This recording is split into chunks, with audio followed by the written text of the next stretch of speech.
देखिए high school की class में प्रश्नावली तैयार समलो 1 पूरी हो गई थी। आज की क्लास में प्रश्नावली तैयार समलो 2 बताई जाएगी।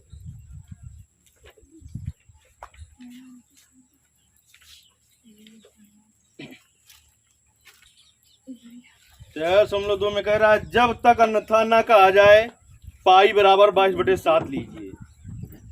सवाल है एक ठोस अर्धगोले पर खड़े एक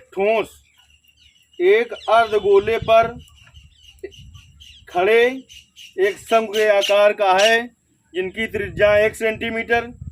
शंकु की ऊंचाई उसकी त्रिज्या के बराबर हो तो इस ठोस का मान पाई के पदों में ज्ञात कीजिए।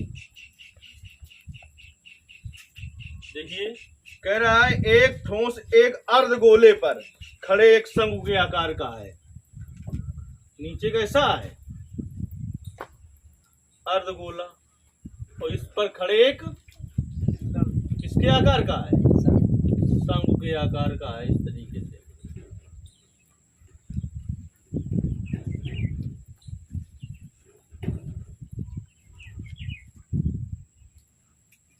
ए बी सी ओ। फिर क्या कह रहा है इसमें एक ठोस एक अर्धगोले पर खड़े एक शंकु के आकार का है जिनकी त्रिज्या 1 सेंटीमीटर है। यानी जो त्रिज्या है किसकी अर्धगोले की वही शंकु की है। ये त्रिज्या हुई AO। ये कितने सेंटीमीटर की है 1 सेंटीमीटर। देखिए अर्धगोले की त्रिज्या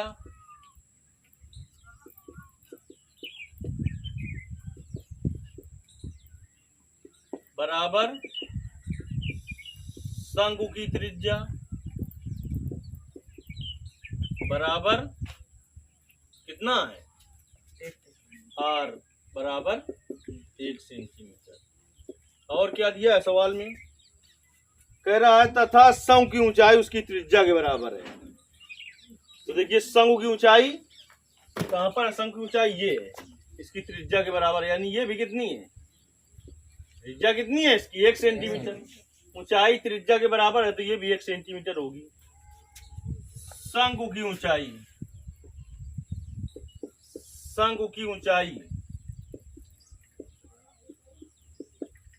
h ये कितनी है 1 सेंटीमीटर है। तो ये ठोस जो बनेगा ठोस का आयतन पाई के पदों में ज्ञात करना है। ठोस जो बना है ये ठोस का है को मिला के बना है अर्धगोले और शंकु के। तो अर्धगोले के आयतन में हम शंकु का आयतन जोड़ देंगे। अर्धगोले के आयतन में शंकु का आयतन जोड़ देंगे।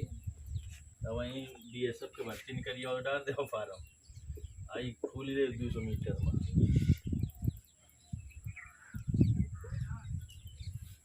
ठोस का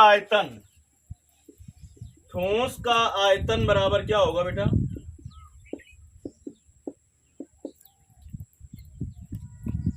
अर्धगोले का आयतन धन शंकु का आयतन। आंसर उसने कह दिया क्या के पदों में ज्ञात करना है यानी पाई का मान नहीं रखना है। अर्धगोले का आयतन क्या होता है 2/3 पाई R क्यूब का स्क्वायर। शंकु का आयतन 1/3 पाई R स्क्वायर H। इससे कॉमन ले लिया बेटा हमने 1/3 पाई R स्क्वायर। तो क्या आ जाएगा 2R और प्लस H। ये तो आ जाएगा है 1/3 पाई का मान रखना नहीं है। R का मान कितना है 1 का स्क्वायर 1 2 गुणते R का मान 1 और H का मान 1/3 पाई 1 का स्क्वायर 1 2 गुणते 1 2 हो जाएगा धन 1। तो देखिए क्या आ जाएगा 1/3 पाई 2 1 3 3 से 3 कट गया पाई सेंटीमीटर क्यूब या पाई घन सेंटीमीटर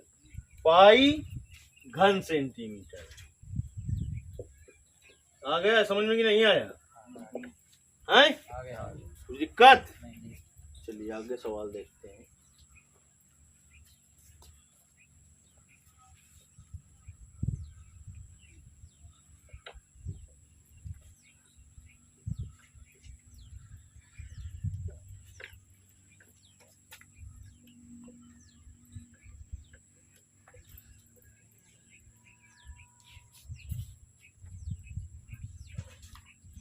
दूसरा सवाल समझते हैं। एक इंजीनियरिंग के विद्यार्थी रचेल से एक पतली एल्यूमिनियम की शीट का प्रयोग करते हुए एक मॉडल को बनाने को कहा गया जो एक ऐसे बेलन के आकार का है जिसके दोनों सिरों पर दो शंकु जुड़े हुए हैं। दोनों सिरों पर दो शंकु जुड़े हैं, यानी एक सिरे पर एक शंकु जुड़ा है, दूसरे सिरे पर दूसरा शंकु जुड़ा है। इस मॉडल का व्यास 3 सेंटीमीटर है, इसकी लंबाई 12 सेंटीमीटर है। यदि प्रत्येक शंकु की ऊंचाई 2 सेंटीमीटर हो तो रचेल द्वारा बनाए गए मॉडल में अंतर्विष्ट हवा का आयतन ज्ञात कीजिए। या मान लीजिए कि मॉडल की आंतरिक और बाहरी विमाएं लगभग बराबर हैं। एक इंजीनियरिंग के विद्यार्थी रचेल से एक एल्यूमिनियम की शीट का प्रयोग करते हुए एक मॉडल बनाने को कहा गया जो एक ऐसे बेलन के आकार का है जिसके दोनों सिरों पर दो शंकु हैं।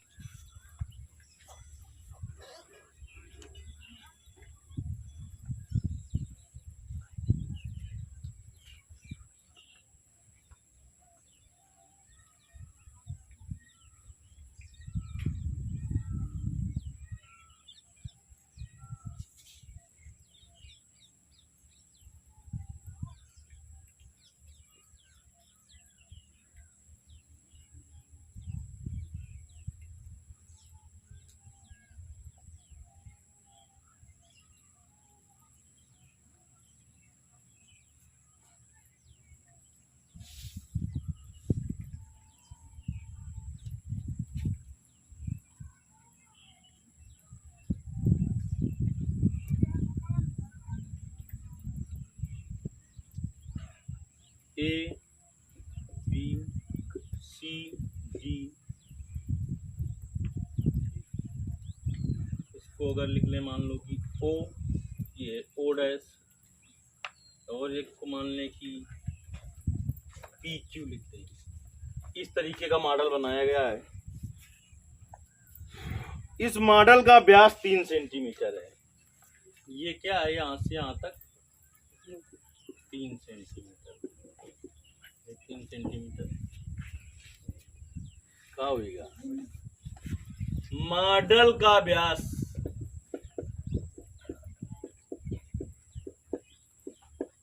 3 सेंटीमीटर। यार ये इन भर बैठी रही तो कहा जाना है तुमको कहा हो। मॉडल की त्रिज्या आर बराबर क्या हो जाएगा बेटा? 3/2 सेंटीमीटर। और क्या दे रखा है इसने? इस मॉडल की लंबाई 12 सेंटीमीटर दे रखी है। यहां से लेकर यहां तक कितना दे रखा है इसने? 12 सेंटीमीटर। अब और क्या दे रखा है इसने? कह रहा है शंकु की ऊंचाई 2 सेंटीमीटर, प्रत्येक शंकु की ऊंचाई 2 सेंटीमीटर है। तो देखिए ये बेटा 2 सेंटीमीटर है, ठीक, और ये भी 2 सेंटीमीटर है। इसकी सहायता से हम किसकी ऊंचाई ज्ञात कर सकते हैं? बताओ। बेलन की ऊंचाई ज्ञात कर सकते हैं। किसकी ऊंचाई ज्ञात कर सकते हैं? बेलन की ऊंचाई। देखिए शंकु की ऊंचाई दे रखी है इसने। शंकु की ऊंचाई कितनी है? शंकु की ऊंचाई यस बराबर 2 सेंटीमीटर। अब बेलन की ऊंचाई कैसे ज्ञात हो? यहां से यहां तक बेलन की ऊंचाई है 2 सेंटीमीटर। इधर कम हो गई, 2 इधर, 2 कितनी हुई? 4। 12 में 4 घटाएंगे कितना आएगा? 8 की हो जाएगी 8 सेंटीमीटर। अब देखिए यहाँ पर लिखना पड़ेगा हमने कैसे निकाला है। इसकी ऊंचाई को स्मॉल एस लिख दिया तो बेलन की ऊंचाई, क्योंकि यही तो है नहीं, या तो शंकु की ऊंचाई को h1 लिखे, बेलन की ऊंचाई को h2 लिखे, या फिर उसे स्मॉल h लिखा है तो इसे कैपिटल H लिख दें, क्योंकि अलग अलग हैं दोनों। बेलन की ऊंचाई कैपिटल H बराबर संपूर्ण ऊंचाई माइनस दोनों शंकुओं की ऊंचाई, तो देखिए क्या आ जाएगा बेटा, कैपिटल H बराबर संपूर्ण ऊंचाई कितनी है 12 माइनस दोनों शंकुओं की ऊंचाई, 2 गुणते एक शंकु की ऊंचाई कितनी है 2, तो 12 माइनस 4, तो H बराबर कितना आ गया 8 सेंटीमीटर। इतने में कुछ दिक्कत? अब हमें क्या ज्ञात करना है बेटा, इस मॉडल के अंदर कितनी हवा आएगी ये ज्ञात करना है, ये तो ज्ञात करना है ना। क्या कह रहा है इसमें, बनाए गए मॉडल में अंतरिक्ष हवा का आयतन ज्ञात कीजिए। देखिए हवा का आयतन बराबर हो जाएगा, हवा का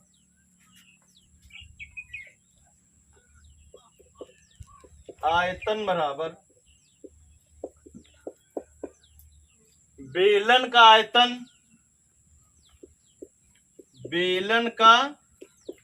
आयतन धन दोनों शंकुओं का आयतन,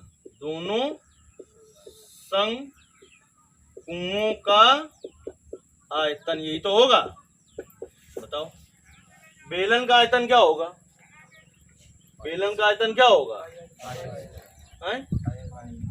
पाई और त्रिज्या दोनों की समान है। क्या है दोनों की त्रिज्या, r² इंटू H। ऊंचाई, बेलन की ऊंचाई कितनी है, कैपिटल H की स्मॉल H, कैपिटल H है ना, धन 2 गुणते एक शंकु का आयतन ज्ञात कर लें और दोनों शंकुओं का आयतन उसी में 2 से गुणा कर दें। शंकु आयतन क्या होता है बेटा, 1/3 पाई r²। शंकु की ऊंचाई क्या है, स्मॉल H की कैपिटल H है, स्मॉल H। अब देखिए कैलकुलेशन छोटा करने के लिए इससे कुछ कॉमन ले लें हम। क्या कॉमन हो जाएगा, पाई r²। H नहीं कॉमन होगा क्योंकि ये कैपिटल H है, वो स्मॉल H है। अब देखिए बेटा तो बचेगा क्या, कैपिटल H धन 2/3 और स्मॉल H।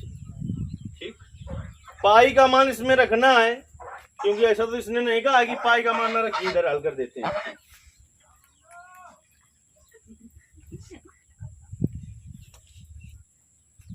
पाई का मान बेटा 22/7।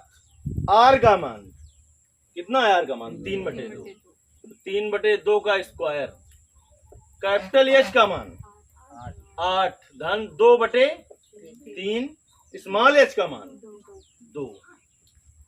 तो देखिए 22/7 गुणते 3 का स्क्वायर 2 का स्क्वायर 8 धन 2 दूनी 4/3, तो 22/7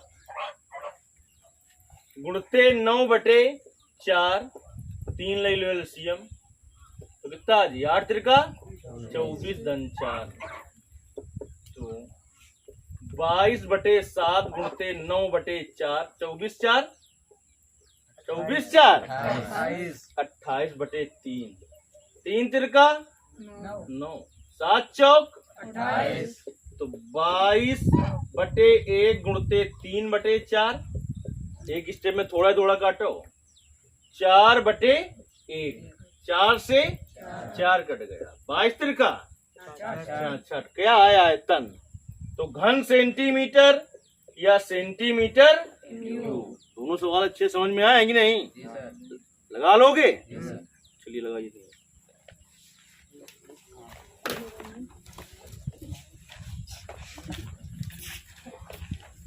नादान निकाल रहा